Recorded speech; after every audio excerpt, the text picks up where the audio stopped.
Hi, this is Kendra with WTI. This is the green gobbler weed killer that we have been using for a little while now on our property. As you can see, we've got animals. We have a little baby that runs around in our yard. So I've been pretty cautious about not wanting to use any toxic chemicals on our weeds. So that was a huge thing for me when deciding what to choose. Actually, for a few years, I've simply been just pulling my weeds because I was so cautious, but that got a little old.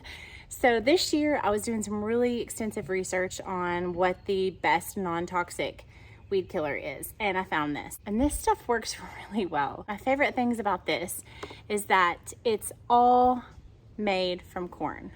So all organic, no toxic chemicals are included in this. So I feel comfortable using this around my child and my pets. And it comes in a really convenient bottle.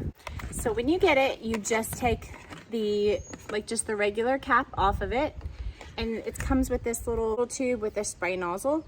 You just stick it down in there and fasten this cap,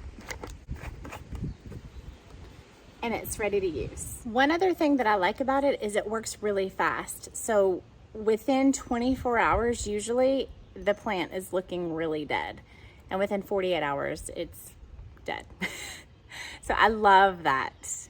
I've been really pleased so far with this product, and that's my point of view.